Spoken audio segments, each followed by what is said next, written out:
Bem-vindo todos para mais uma aula de aerodinâmica. Hoje vamos falar mais um pouco do cálculo do arrasto de uma asa. O que nós fizemos antes foi o cálculo do arrasto de uma camada limite em uma placa, mas considerando esse momento bidimensional. Aqui vamos também considerar efeitos bidimensionais, não vamos considerar efeitos tridimensionais, e vamos entender o arrasto de uma asa a partir do que seria o arrasto da camada limite. Vamos aplicar também alguns coeficientes de correção e com isso ter uma estimativa do arrasto parasita de uma asa baseado nas tensões cisalhantes. Então vamos relembrar alguns conceitos básicos aqui que foram tratados nas aulas anteriores, mas que influenciam muito o entendimento dessa parte da teoria. Nós até agora estudamos uma placa plana, por exemplo, representada aqui por esse desenho, e essa placa plana possui tensões cisalhantes na parede, representadas aqui por esse vetor em vermelho. Obviamente, pensando aqui no caso bidimensional. Quando fizemos o cálculo do arrasto devido à tensão cisalhante da camada limite nessa placa, nós fizemos a integral dessa tensão em toda a área, Lembrando que, no caso, a nossa tensão cisalhante, ela é o limite de quando a área tende a zero da força de fricção dividido pela área.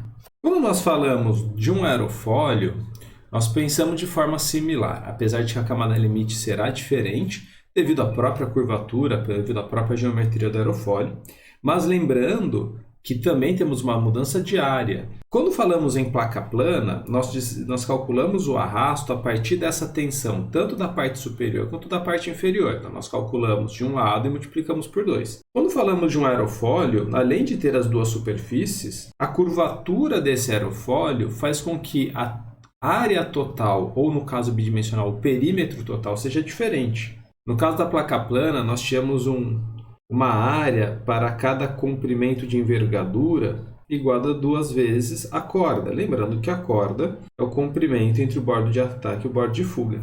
No caso do aerofólio, para uma mesma corda, essa área do aerofólio sobre o comprimento da envergadura, ele é maior do que 2 vezes a corda, devido à própria espessura do aerofólio. E esse valor ele é tipicamente em torno de 2%, 4%, 5%, dependendo da espessura. Obviamente que a forma do aerofólio vai influenciar isso também, mas aqui falando em valores típicos, essa área ela é aproximadamente entre 1,02 de 2 vezes a corda.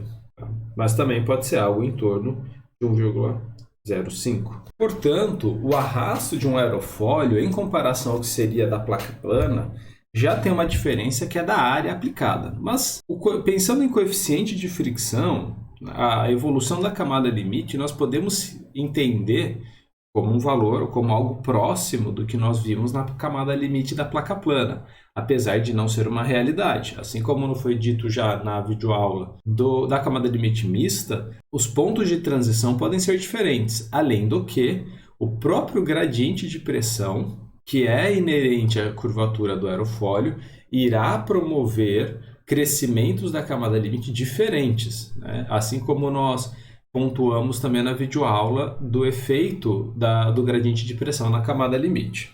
Entretanto, a camada limite também gera uma tensão cisalhante na parede desse aerofólio. O valor de arrasto desse aerofólio, assim como foi feito para a placa plana, ele é dado pela integral da tensão cisalhante na área do aerofólio, em todo o aerofólio. Com isso, é possível entender que nós temos um valor médio de tensão cisalhante nesse aerofólio. Obviamente que a distribuição da tensão cisalhante depende se você está mais no bordo de ataque ou mais no bordo de fuga. No caso de uma asa tridimensional, se você está na ponta da asa com uma corda e um Reynolds diferente em comparação com a raiz da asa, existem essas diferenças. Mas nós podemos pensar de um ponto de vista mais pragmático em que nós temos um valor médio de coeficiente de fricção e em cima desse valor médio calcular o valor do arrasto, Ou seja, a gente pode aproximar esse coeficiente de arrasto por um coeficiente de fricção da asa multiplicada pela área, no caso aqui a área molhada, que é a área que considera toda a superfície em contato com o escoamento, e temos aqui que ajustar para a área de referência. No nosso caso aqui a área de referência seria a própria corda, no caso bidimensional, ou a área de planta da asa, no caso tridimensional. Importante que, para a grande maioria dos projetos, a área de planta da asa é a área de referência da aeronave. Mas na disciplina, como só estamos tratando de asa, será sempre essa consideração que nós vamos fazer. Bom, pensando aqui nessa ideia que foi apresentada aqui do valor do coeficiente de fricção médio, nós podemos então relacionar um coeficiente de fricção médio com um fator de forma, que isso vai depender da asa. Esse fator de forma, ele vai ter alguns parâmetros, que aqui nós vamos até simplificar para a disciplina, mas eles são baseados em observações, em análises experimentais, em que uma forma padrão de asa, com algumas poucas características geométricas que são variadas, são utilizadas para gerar uma base de dados, que essa base de dados é convertida numa equação. Então, esse modelo seria um modelo semi-empírico, em que nós utilizamos um conjunto de dados para gerar uma equação empírica que representa o comportamento de um fenômeno, no caso aqui, o arrasto, baseado na geometria. Então, nós vamos simplificar o nosso cálculo do arrasto da aeronave para um valor de um coeficiente de fricção que multiplica um fator de forma que multiplica a área molhada sobre a área de referência. Lembrando aqui que essa é a área molhada, aqui é o nosso fator de forma e aqui é o coeficiente de fricção que nós vamos utilizar. Agora, esse coeficiente de fricção, ele pode ser utilizado várias propostas. Então, aqui eu vou estar utilizando a proposta do artigo, que vai estar linkado para vocês na aula, lá no Moodle e na descrição do vídeo. Mas esse artigo, ele apresenta uma das aproximações para o coeficiente de fricção. Se nós formos para outros trabalhos, outras pesquisas, por exemplo, se nós pegamos os dados que estão nos livros de projetos de aeronaves, como por exemplo o livro do Heimer, nós vamos ver que o coeficiente de fricção ele é utilizado dois possíveis, dependendo do Reynolds daquele componente, no caso da asa, em que se o Reynolds da asa for abaixo de um valor, considera-se um coeficiente de fricção para uma camada limite laminar, e se for acima de um valor, é considerado totalmente turbulento, o que em si não é verdade e que não considera efeitos de variação mais suave da transição. Essa abordagem a partir de um valor totalmente laminar ou totalmente turbulento, quando se faz análises, por exemplo, de corrida de decolagem ou a variação do arrasto em condições que a velocidade altera e o Reynolds muda junto, você não observa uma variação suave desse arrasto. Você vê variações a partir de degraus, que a partir de uma certa velocidade o Reynolds é tal que vira totalmente turbulento, e isso não se reflete na realidade, não é um modelo tão fiel. Com essa equação que eu vou apresentar aqui, que ela está no artigo que está referenciado aí no vídeo, adota-se um valor médio para a transição da camada limite numa asa, por exemplo, ou pode ser também, dependendo da própria categoria da aeronave, que eu vou apresentar aqui também alguns valores típicos. No caso, esses valores típicos estão no livro do Heimer, na edição de 2018, que é o livro de projetos de aeronaves utilizado aqui na universidade. Esse coeficiente de fricção ele pode ser aproximado para a posição da transição dividido pela corda, que multiplica 1.328 sobre o raiz do Reynolds da transição, mais o 0,072, que divide a raiz quinta do Reynolds dessa asa, menos a posição da transição dividido pela corda, que multiplica o 0,072 sobre a raiz quinta do Reynolds da transição. Lembrando aqui que o Reynolds ele é dado pela densidade do ar, velocidade de escoamento livre, a corda da asa sobre a viscosidade, e o Reynolds da transição é dada pela posição da transição como comprimento de referência, o que nos permite também escrever esse Reynolds de transição como Reynolds da asa e a posição da transição sobre a corda. Assim como foi feito também na aula anterior, na videoaula anterior. É importante aqui notar que a presença da raiz quinta e a presença do 0,072 representam o efeito da coeficiente de fricção de uma camada limite turbulenta. Então, esse coeficiente de fricção pondera já qual que é o efeito da parte turbulenta e da parte laminar, ou seja, o efeito da posição da transição no coeficiente de fricção médio dessa asa. Se nós vamos para o livro de projetos de aeronaves, nós podemos ver alguns valores típicos para o ponto de transição.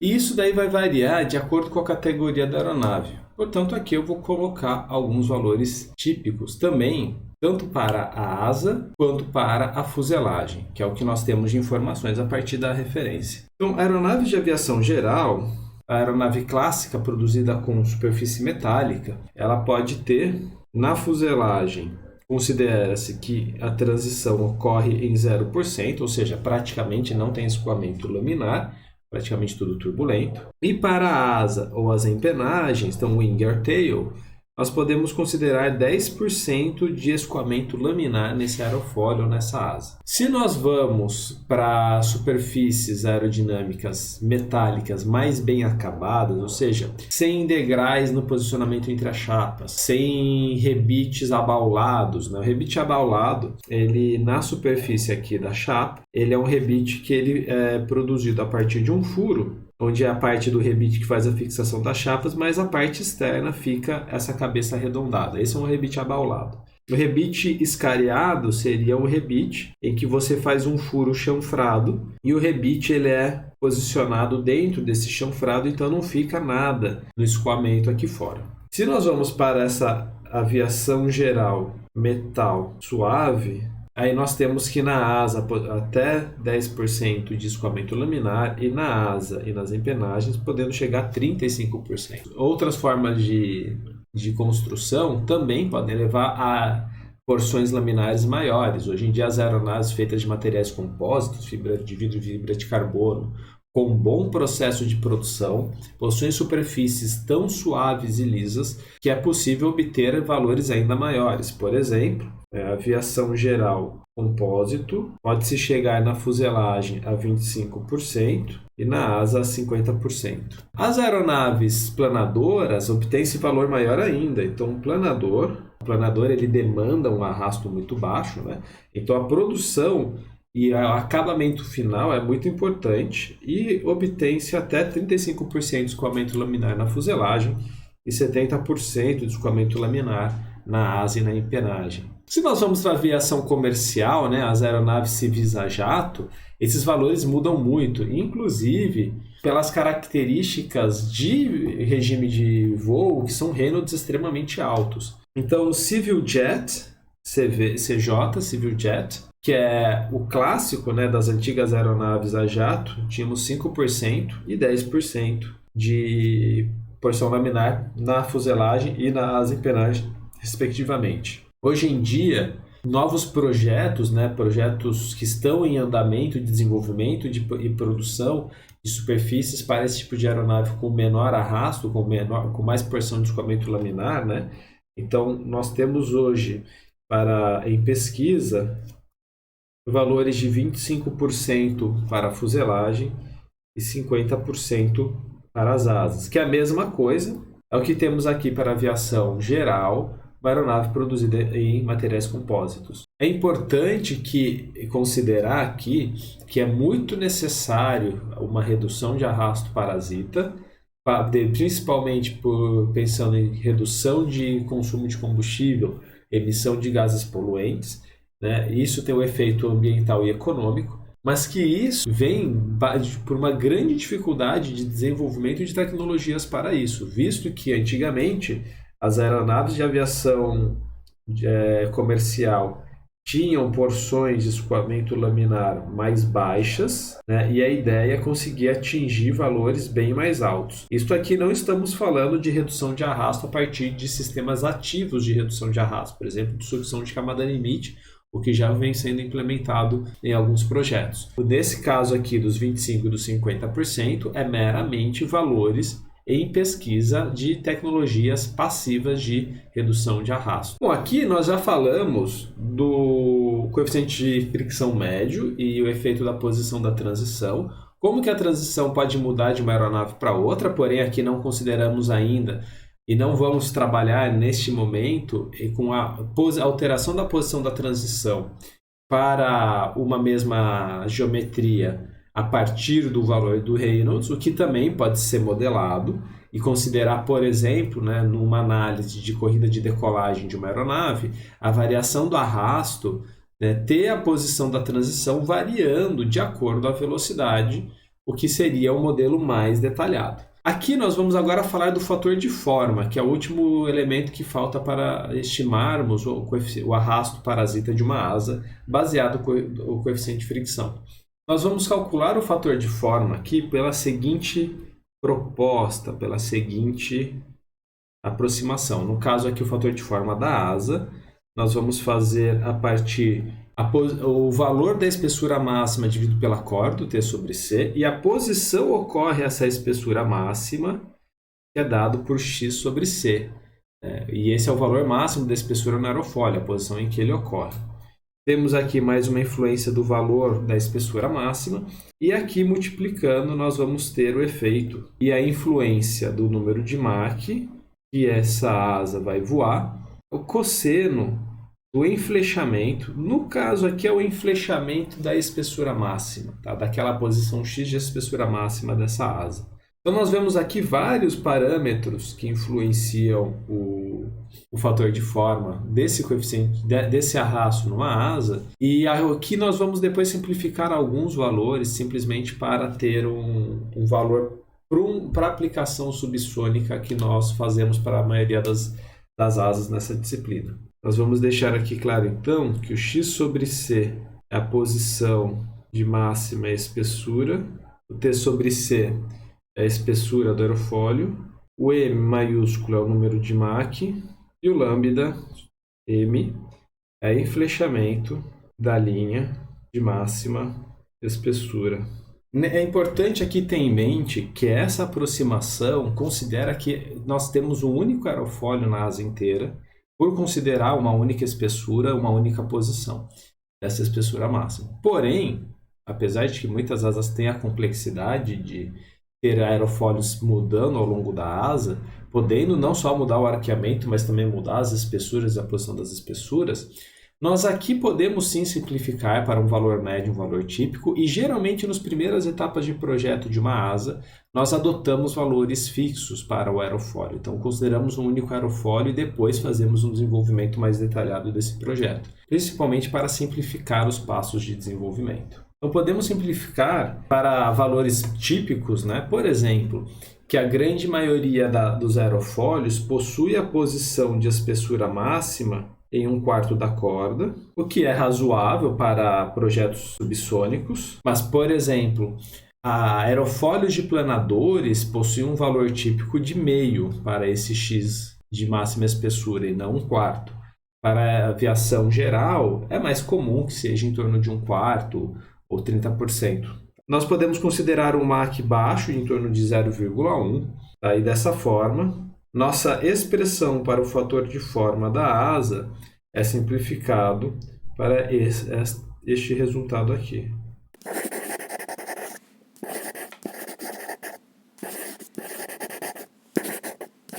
É uma expressão um pouco mais simples, que depende apenas da espessura do aerofólio e do enflechamento da asa, mas que para nós já é o suficiente para estudar e prever o arrasto parasita de asas, para o caso de aviação geral, né? Para o caso aqui que nós vamos trabalhar, que é o caso incompressível. Nós também podemos calcular o fator de forma da nossa fuselagem.